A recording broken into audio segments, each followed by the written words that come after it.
అభివృద్ధి పనులు జరుగుతున్నా ఎక్కడ ప్రతిపక్ష పార్టీ వాళ్ళు పని కట్టుకొని విమర్శించడం లేదంటే ఆపేదానికి ప్రయత్నాలు చేయడం ఆనవాయితీగా మారిపోయింది. ఒక మంచి పని జరుగుతుంటే ప్రజలకు అవసరమైనటువంటి మంచి పనులు జరుగుతూ ఉంటే వీలైతే అభినందించాలా, లేకపోతే కామ్గా ఉండాలి. నెల్లూరు నగర నియోజకవర్గానికి సంబంధించి బహుశా రాష్ట్రంలోనే కాదు దేశంలోనే ఎక్కడా లేని విధంగా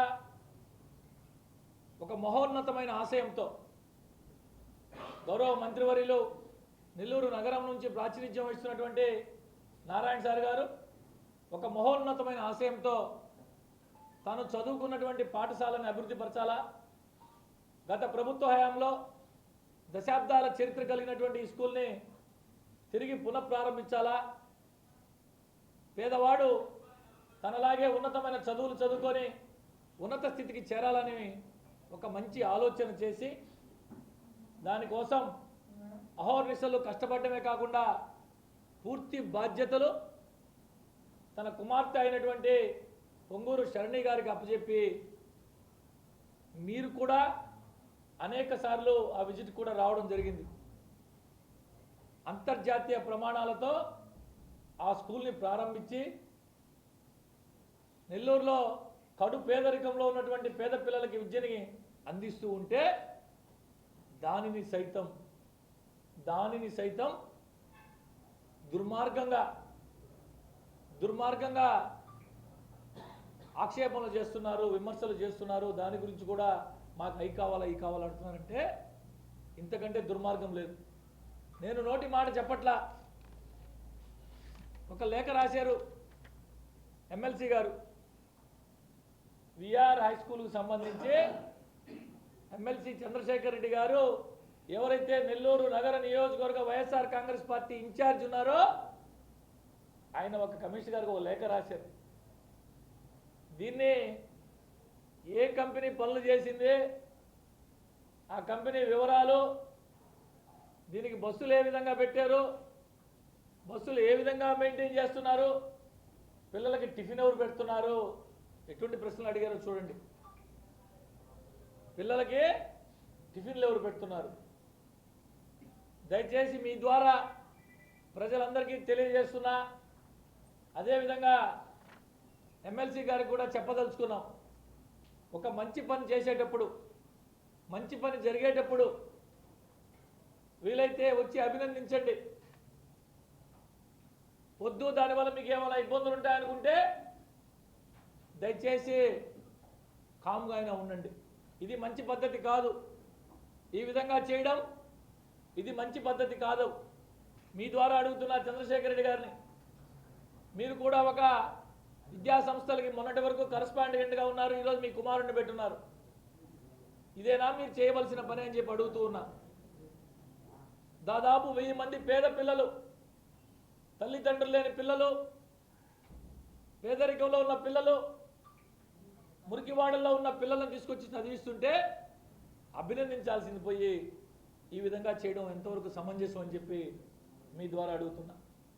ఇదే కాకుండా మైపాడ్ రోడ్లో దాదాపు మొదటి విడతలో 250 మందికి జీవనోపాధి కొరకు ఏదైతే పొదుపులో ఉన్నటువంటి పొదుపు మహిళల కొరకు రాష్ట్రంలోనే మొట్టమొదటిసారిగా నారాయణ సార్ గారు ప్రత్యేక శ్రద్ధ తీసుకొని మెప్మా రాష్ట్ర స్థాయి ఎండి గారితో మాట్లాడి, బ్యాంకర్స్తో మాట్లాడి, ఎవరైతే పొదుపులో ఉన్నారో ఆ పొదుపు మహిళలకి జీవనోపాధి కొరకు అక్కడ వారికి ఏర్పాట్లు చేయిస్తూ ఉంటే దాన్ని కూడా సైతం జీర్ణించుకోలేక డైరెక్ట్గా ఆయన పేరుతోనే ఎన్జిటిలో కేసు వేశారు. ఇవన్నీ మీ ద్వారా నెల్లూరు ప్రజలకు తెలియజేయాలనుకుంటున్నాం. ఎన్జిటిలో కేసు వేస్తే ఎన్జిటి ఆ కేసుని డిస్పోజ్ చేసేసి కొన్ని సూచనలు మాత్రం చేసింది. అక్కడ ఏర్పాటు చేసే దుకాణాల్లో చెత్తా చెదారం ఆ వెనకున్నటువంటి కాలంలో వేయొద్దు అని చెప్పి ఇటువంటి సూచనలు మాత్రం చేసి ఈ కేసును కూడా డిస్పోజ్ చేయడం జరిగింది. దాదాపు 200 కుటుంబాలకి వారి కుటుంబ జీవన శైలి పెరిగేదానికి రాష్ట్ర మంత్రి పొంగూరు నారాయణ సార్ ప్రత్యేక శ్రద్ధ తీసుకొని మంచి పని చేస్తూ ఉంటే దానిని సైతం జీర్ణించుకోలేక ఈ విధంగా చేయడం ఎంతవరకు కరెక్ట్ అని చెప్పి మీ ద్వారా అడుగుతున్నా. ఇది అలవాటు ఈ విధంగా చేయడం. గతంలో నేను కూడా వైఎస్ఆర్ కాంగ్రెస్ పార్టీలో ఉన్నప్పుడు 2018వ సంవత్సరంలో నేను అప్పటి శాసనసభ్యుడు అనిల్ కుమార్ యాదవ్ మేమంతా కలిసి ఉన్నప్పుడు నెల్లూరు నగర నియోజకవర్గంలో రాష్ట్రంలోనే మొట్టమొదటగా అప్పుడున్నటువంటి నారాయణ గారు మంత్రిగా ఉన్నటువంటి నారాయణ గారు 4500 గృహాలు టిట్కో హౌసెస్ని పూర్తి చేసి లబ్ధిదారులకు అందజేసే టైంలో మనిషి యొక్క ఆలోచనలు ఎలా ఉంటాయనేది ప్రత్యక్ష సాక్షిగా ఉన్నటువంటి అన్ని చేసినటువంటి నేను మీ ద్వారా జనాలకు తెలియజేస్తున్నా. అన్నా ఇవన్నీ కనుక ప్రారంభించి లబ్ధిదారులకు అందజేస్తే అతి త్వరలో ఎన్నికలు రాబోతున్నాయి, మనం చాలా నష్టపోతామని చెప్పి ఒక లబ్ధిదారుల చేత ఒక మహిళ పేరు తీసుకొని హైకోర్టులో కేసు వేయించినప్పుడు ఇది నదీ పరివాహక ప్రాంతంలో ఉంది, ఇక్కడ కానిస్తే మునిగిపోతారు, ప్రజలు ఇబ్బందులు పడతారు, మేమంతా ఇబ్బందులు పడతామని హైకోర్టులో సీనియర్ అడ్వకేట్ అయినటువంటి నాగార్జున రెడ్డి గారి ద్వారా నేనే పోయి అప్పుడు హైకోర్టులో వేయించాను. ఆలోచనలు చెప్తున్నా ఎలా ఉంటాయి, మంచి పనులు చేస్తుంది. హైకోర్టు వెంటనే స్టే ఇచ్చింది. నెక్స్ట్ వాయిదాకి వారు సమర్పించినటువంటి వివరాలతో సంతృప్తి చెంది కేసును కూడా డిస్పోజ్ చేయడం జరిగింది. ఎందుకు చెప్తున్నాను ఈరోజంటే ఇది అలవాటు. ఈ విధంగా మరీ ముఖ్యంగా ఇటువంటి పనులు చేయించే వారికి ఇది ఒక అలవాటు. మంచి పని చేస్తూ ఉంటే, మంచి పనులు జరుగుతూ ఉంటే ఎలాగైనా అడ్డుకోవాలా, ఎలాగైనా ఆపాలా, ఉన్నటువంటి అన్ని మార్గాలలో న్యాయస్థానాలు కావచ్చు లేదా మరే ఇతర మార్గాల్లో వీలైనంత వరకు వీటికి అడ్డుపడాలా అని ప్రయత్నం చేస్తున్నటువంటి పరిస్థితే మంచిది కాదు. ప్రభుత్వం చేస్తున్న మంచి పనులు ఏదైనా ఉంటే వీలైతే అభినందించండి. నిజంగా లోపాలుంటే, అందులో ఏదైనా లోపాలుంటే నేరుగా వచ్చి ఈ పనిలో ఈ లోపాలు ఉన్నాయని తెలియపరిచి సరిదిద్దేదానికి ప్రయత్నం చేయండి తప్ప ఇది మంచి పద్ధతి కాదు. ఈ విధంగా చేయడం ఏమాత్రం మంచిది కాదు అని చెప్పి ఈ సందర్భంగా తెలియజేస్తూ, చంద్రశేఖర్ రెడ్డి గారికి దయచేసి మీరు కూడా ఒక కళాశాల కరెస్పాండెంట్గా ఉన్నారు, కొత్తగా రాజకీయాల్లోకి వచ్చే 2-3 సంవత్సరాల క్రితం హుందాతరమైన రాజకీయాలు చేయవలసిందిగా మీ ద్వారా విజ్ఞప్తి చేస్తూ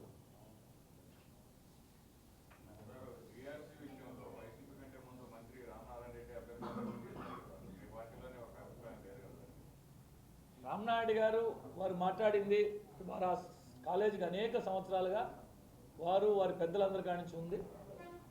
నెగిటివ్గా కాదు ఆయన మాట్లాడింది, డైరెక్ట్గా పబ్లిక్ మీటింగ్లోనే మాట్లాడారు.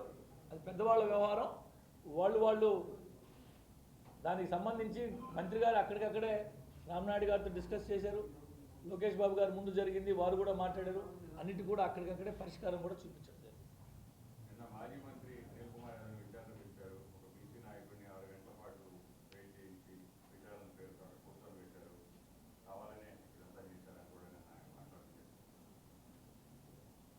వాస్తవంగా అనిల్ కుమార్ యాదవ్ గురించి మాట్లాడాలంటే ఇబ్బందికరంగాను, అంటే ఎందుకు ఈ మాట అనాల్సి వస్తుందంటే నెల్లూరు జిల్లా నుంచి నెల్లూరు జిల్లా ప్రజలు కావచ్చు, వైఎస్ఆర్ కాంగ్రెస్ పార్టీ అధినేత అయినటువంటి జగన్మోహన్ రెడ్డి కావచ్చు, జిల్లాలో ఉన్న వైఎస్ఆర్ కాంగ్రెస్ పార్టీ ఇతర నాయకులు కావచ్చు, కట్టగట్టి నీకు దండం మహాప్రభు నువ్వు వద్దు ఈ జిల్లాకని చెప్పి తరివేస్తే పల్నాడులో పడి పల్నాడిని గబ్బు చేసి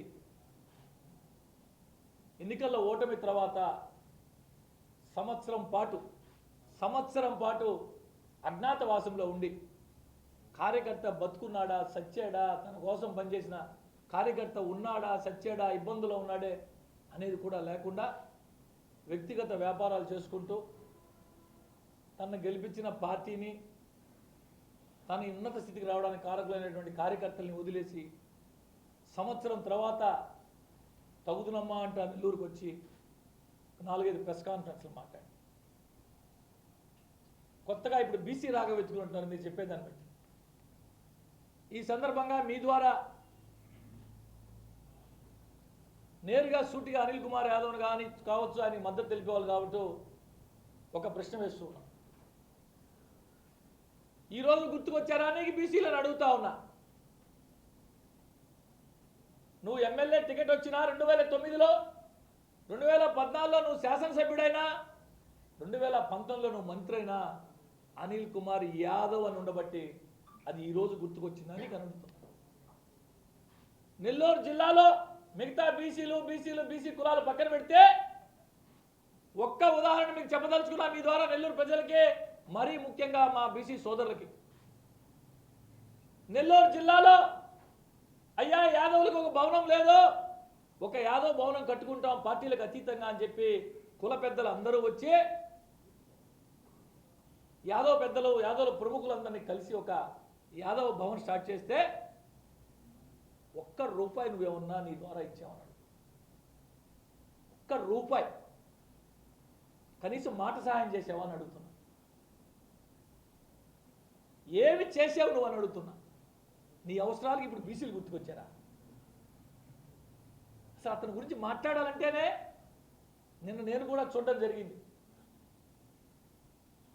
పోనీ ఈ సంవత్సరం తర్వాత అజ్ఞాతవాసం వీడు వచ్చిన తర్వాత అధికార పార్టీ గురించి కానీ లేదా జిల్లాలో ఉన్న ఇతర నాయకుల గురించి కానీ ఎవరి గురించైనా ఒక్క మాట మాట్లాడున్నాడా అని చెప్పి మీ ద్వారా అడుగుతున్నా. ఏదో వేమిరెడ్డి ప్రభాకర్ రెడ్డి గారి గురించి నేను మాట్లాడితేనే పెద్ద నాయకుడిని అయిపోతా, మర్చిపోయిన నెల్లూరు జిల్లా ప్రజలు మళ్ళీ నన్ను గుర్తు చేసుకుంటారు, నేను ఒకటి ఉన్నానని చెప్పి గుర్తు తెచ్చుకుంటారని చెప్పి లేనిపోని మాట్లాడడం తప్ప కుట్రలు కుతంత్రాలు తెలియని వేమిరెడ్డి ప్రభాకర్ రెడ్డి గారి గురించి కేవలం తన కష్టార్జితంతో కష్టపడి సంపాదించిన తన సంపాదనతో తనకు జన్మనిచ్చిన నెల్లూరు జిల్లాకి ఎంతో కొంత సేవ చేయాలని ఆలోచన చేసే తపన పడే ప్రభాకర్ రెడ్డి గారి గురించి మాట్లాడితే మగతనం అవుద్దనుకుంటే మాత్రం భ్రమ. బీసీ నాయకుడిని కాబట్టి 6 గంటలు నన్ను కూర్చోబెట్టారు. నువ్వు లోపల ఏ విధంగా సమాధానాలు చెప్పావు? అవతల ప్రసన్న కుమార్ రెడ్డి గారు పోయి 3 గంటలకు వచ్చారు, నన్ను బీసీని కాబట్టి 6 గంటలకు కూర్చోబెట్టారు, సునకానందం పొందారు. 6 గంటలకు కూర్చుంటే సునకానందం రాదు. అనిల్ కుమార్ యాదవ్ గారు, నీ జీవాన్ని కొంతమంది ఊర్లో వదిలిపెట్టి వెళ్ళిపోయి ఉన్నారు. ఎందుకు వెళ్ళారో తెలియదు. నీ సొంత పియ్యల నాగరాజు ఇంట్లో వివాహం ఉంది రేపు 17వ తారీఖున. ఫోన్ చేస్తే వేరే పనుండి ఫోన్ చేస్తే స్విచ్ ఆఫ్ ఉంది. కనుక్కుంటే ఊర్లో కాదు కదా దేశంలో లేడని చెప్పారు. మరి ఎందుకు వెళ్ళాడో, ఏమి సునకానందం పొందితే పోయాడో మాకైతే తెలియట్లా. నీ సొంత పిఏ నిన్ను 6 గంటల సేపు కూర్చోబెట్టి సునకానందం పొందాల్సిన అవసరం వేమిరెడ్డి ప్రభాకర్ రెడ్డి గారికి, వేమిరెడ్డి ప్రశాంత్ రెడ్డి గారికి లేదు అని చెప్పి తెలియజేస్తూ ఉన్నా. నిజంగా వారు నిన్ను ఇబ్బంది పెట్టాలా అనుకుంటే జిల్లాలో అందరికీ టార్గెట్ అనిల్ అంట. ఈయనేందో జిల్లాలో అందరికీ టార్గెట్ అనిల్. అసలు నీకు తాడు దొన్ను లేదు, నియోజకవర్గం లేదు, కేర్ ఆఫ్ అడ్రస్ లేదు. నీ మీద ఎందుకు టార్గెట్ ఉంటుంది అని అడుగుతున్నా. నీ గురించి నువ్వు ఊహించుకోవడం ఉత్తర కుమార మాటలు తప్ప. ఉత్తర కుమార మాటలు. నాకు ఒక విషయం సీన్ గుర్తుకొచ్చింది సినిమాలో. మాయాబజార్ సినిమాలో రేలే కొన్నాడు, హే హే నాయక, హే హే నాయక, హే హే నాయక, హే హే నాయక అని పక్కన కొంతమంది.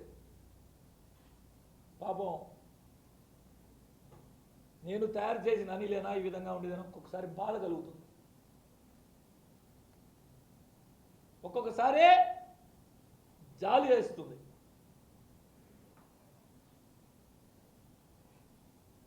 పోలీసు విచారణకి ఎక్కడెక్కడి నుంచో రండి పల్నాడు నుంచి కూడా మా సామాజిక వర్గం సంబంధించిన కొంతమంది పిచ్చోళ్ళకు ఫోన్లు చేసుకొని పిలిపించుకొని అదేదో బల ప్రదర్శన లాగా నీకంటే ముందు మాజీ శాసనసభ్యులు మాజీ మంత్రులు పోయి వచ్చారు, 3 గంటలు విచారణ అందరికీ తెలుసు. హైకోర్టు డైరెక్షన్తో విచారణ పిలిచారు పోలీసు వారు.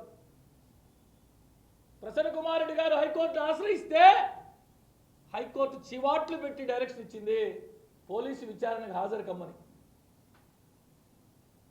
ఏదేదో మాట్లాడుతున్నావు. వేమిరెడ్డి ప్రభాకర్ రెడ్డి గారి గురించి, వేమిరెడ్డి ప్రశాంత్ రెడ్డి గారి గురించి మాట్లాడితే నాకంటే మగోడు లేడు అని చెప్పి అనుకుంటున్నాను. ఇటీవల ఏవి దూపం తెగదు. కుట్రలు కుతంత్రాలు తెలియని వేమిరెడ్డి ప్రభాకర్ రెడ్డి గారి గురించి సేవా కార్యక్రమాలు, ప్రజోపయోగ కార్యక్రమాలు, ప్రజలకు మంచి చేసే వేమిరెడ్డి ప్రభాకర్ రెడ్డి గారి గురించి నేను ఏదంటే అది మాట్లాడితే నేను ఏదో హీరో అవుతా అనుకుంటా. ఏమాత్రం కాలేవు. మాట్లాడదలుచుకుంటే చాలా విషయాలు ఉన్నాయి. గతంలో కొన్ని సందర్భాల్లో మాట్లాడి సంస్కారం అడ్డొస్తుంది. ఇప్పుడు సంస్కారం అడ్డొస్తుంది. రాజకీయ ఆరంగేట్రం చేసిన రోజు నుంచే ఏలు పెట్టి నడిపించిన వ్యక్తిగా అందరూ అనుకుంటారేమో మంత్రి పదవి పోయిన తర్వాత రూప్ కుమార్ డిఫరైడ్ అని. మీ ద్వారా ప్రజలకి ఆ విధంగా భావించే వాళ్ళకి తెలియజేస్తా ఉన్నా. అనిల్ మంత్రిగా ఉన్నప్పుడే నేను విభేదించి బయటకు వచ్చా. 2022 జనవరి 4వ తారీఖున అప్పటికి అనిల్ కుమార్ యాదవ్ జలవనరుల శాఖ మంత్రుడు. చాలా మంది అనుకుంటారేమో అధికారం పోయిన తర్వాత రూప్ కుమార్ యాదవ్ దూరం జరిగాడని. ఈ అనిల్ కుమార్ యాదవ్ నిజ స్వరూపం అధికారం వచ్చిన 6 నెలలకే తెలుసుకున్నా. మంత్రి అయిన 6 నెలలకే.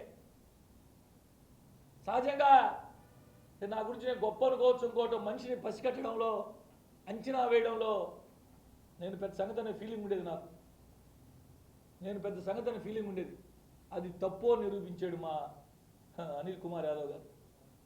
అధికారం వచ్చిన తర్వాత, అధికారం మదం తలకెక్కిన తర్వాత 6 నెలలకే తెలుసుకొని తగ్గుతారు మారుతారని చూసి మంత్రిగా ఉన్నప్పుడే బయటకు వచ్చాను నేను. ఈరోజు కాదు, మంత్రి పదవి పోయిన తర్వాత అనిల్తో డిఫర్ అయి రాలా. నేను మాట్లాడడం మొదలు పెడితే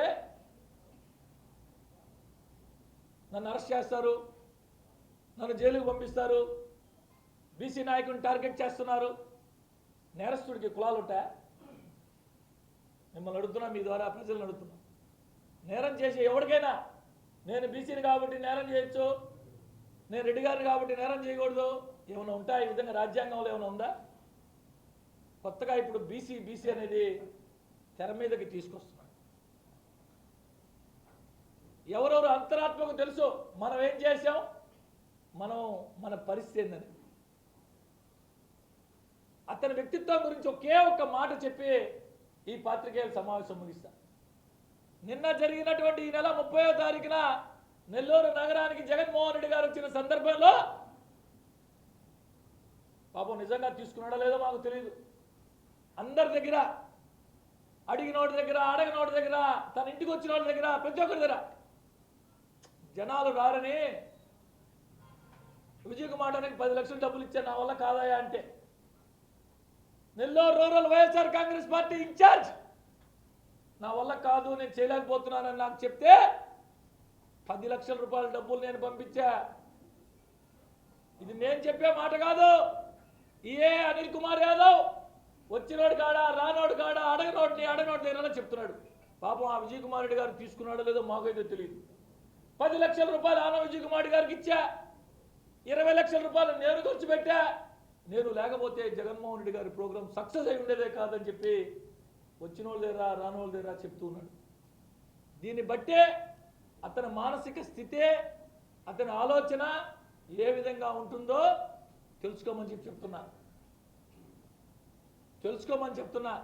ఒకవేళ నిజంగా ఇచ్చున్నా బయట చెప్పొచ్చా? నిజంగా ఇచ్చున్నా బయట చెప్పొచ్చా? జగన్మోహన్ రెడ్డి గారి కార్యక్రమానికి నాకు శక్తి లేదంటే నేను 10 లక్షలు చేర్పించా ఆనం విజయ్ కుమార్ రెడ్డి గారికి. ఇది అనిల్ కుమార్ యాదవ్ యొక్క వ్యక్తిత్వం. ఇంతకు మించి నేనేమి మాట్లాడడానికి బాగుండదు. ఏ రోజైనా ఇప్పటి వరకు వేమిరెడ్డి ప్రభాకర్ రెడ్డి గారి నోట్లో నుంచి అతని పేరు ఉచ్చరించారా ఎప్పుడైనా? ఎన్నిసార్లు లబ్ధి పొందుంటావా వేమిరెడ్డి ప్రభాకర్ రెడ్డి గారి దగ్గర, వేమిరెడ్డి ప్రశాంత్ రెడ్డి గారి దగ్గర? విశ్వాసం ఉండాలి. కడుపుకు అన్నం తింటే, లబ్ధి పొందితే, ఎవరి దగ్గరైనా సహాయం పొందితే విశ్వాసం అనేది ఉండాలి. విశ్వాసం. మానవ జన్మెత్తిన దానికి మనం మృగాలం కాదు, మనుషులు మానవ జన్మెత్తిన దానికి విశ్వాసం అనేది ఉండాలి.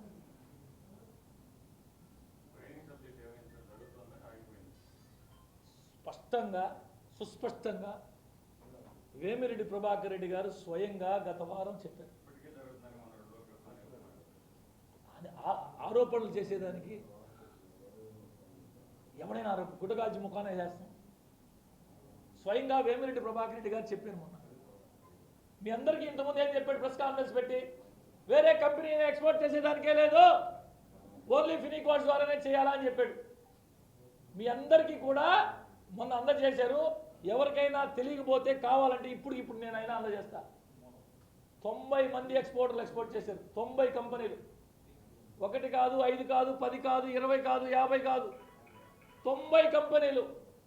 గత 90 1,67,000 టన్నులు గత సంవత్సరం ఎగుమతులు జరిగితే అందులో వేమిరెడ్డి ప్రభాకర్ రెడ్డి గారు ఏదైతే ఫ్యాక్టరీ కొరకు పెట్టినటువంటి కంపెనీ ఫినిక్వాడ్స్ కావచ్చు, లక్ష్మీ క్వాడ్స్ కావచ్చు, 19,600 టన్నులు.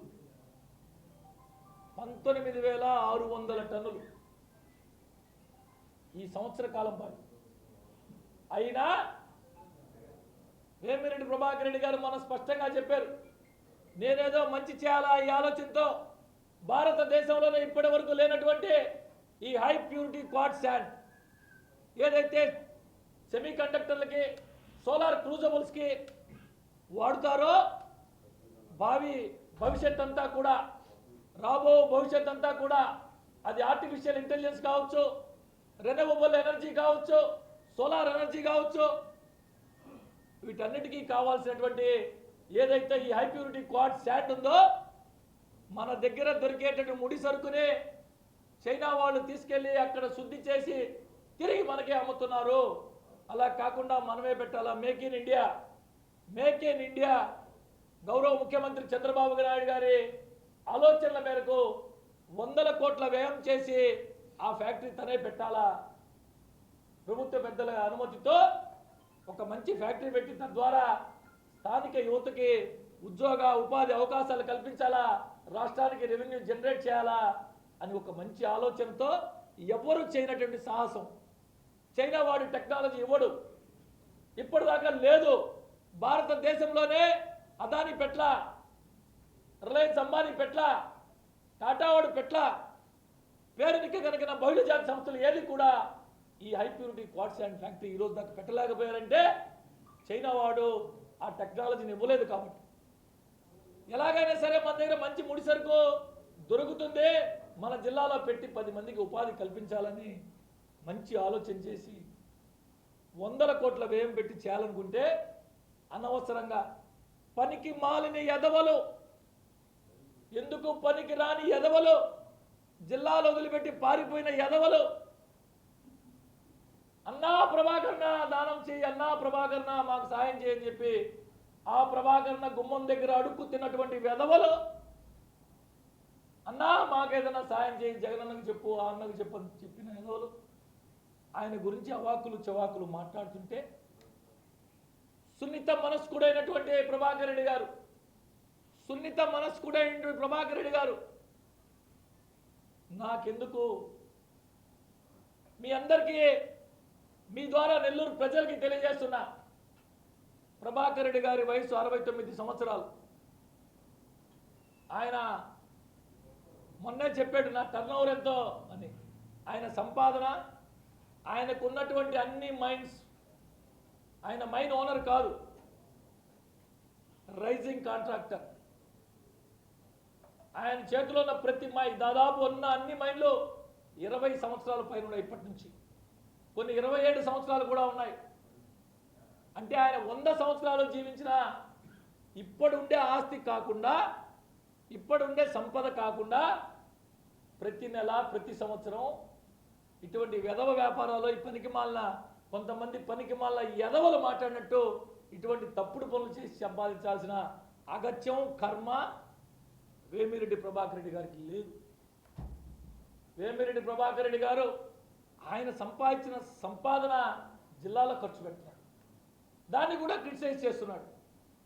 సిఎస్ఆర్ ఫండ్స్ పెడుతున్నాడు. వెంకటేశ్వరపురంలో గౌరవ మంత్రి గారితో పాటు ఎన్నికల ప్రచారంలో పోతే అక్కడ ముస్లిం సోదరులు, మైనార్టీ సోదరులు, అయ్యా మాకు ఇక్కడ షాదీ మంజిల్ కావాలంటే ₹1 కోటి చెరి 50 లక్షలు నారాయణ గారు ఎంపీ గారు ఇచ్చారు. ఏ ఫండ్స్లో ఇచ్చారు చెప్పుకుంటా పోతే చాలా ఉన్నాయి. మైనింగ్కి సంబంధించి నేను చెప్పడం కాదు, మైనింగ్ ఆఫీస్కి మీరు పోవచ్చు, కస్టమ్స్ ఆఫీస్కి పోతే, చెన్నై పోర్టుకి పోతే ఎంటైర్ డేటా ఇస్తుంది. అది ఓపెన్ ఫర్ ఆల్. ప్రతి ఒక్కడు ఊరికే కంప్యూటర్ పెట్టి స్లైడ్లు వేసి ఇదిగో ఫినీ క్వాడ్స్, ఇదిగో లక్ష్మీ క్వాడ్స్, దీంట్లో డైరెక్టర్లు వీరు, దీంట్లో ఈయనింత. నేను మీకు చెప్తున్నా, నేను చెప్పిన మాటల్లో ఒక్కటైనా పొరపాటు ఉంటే, ఒక్కటైనా నేను ఇప్పుడు మీకు ఏదైతే చెప్పానో ఈ క్వాడ్స్కి సంబంధించి నేను చెప్పిన వాటిలో తప్పు ఉంటే మీరు ఎవరైతే అవాకులు చవాకులు మాట్లాడుతున్నారు కనుక ఇది నిరూపిస్తే నేను ఏం చేసేదానికైనా సిద్ధం. విపిఆర్ గురించి మాట్లాడితే, ప్రశాంతమ్మ గారి గురించి మాట్లాడితే నేను ఏదో హీరో అవుతానంటే అది ఎంత మాత్రం సబబు కాదు. ఇంతకంటే నేను మాట్లాడడం కూడా బాగా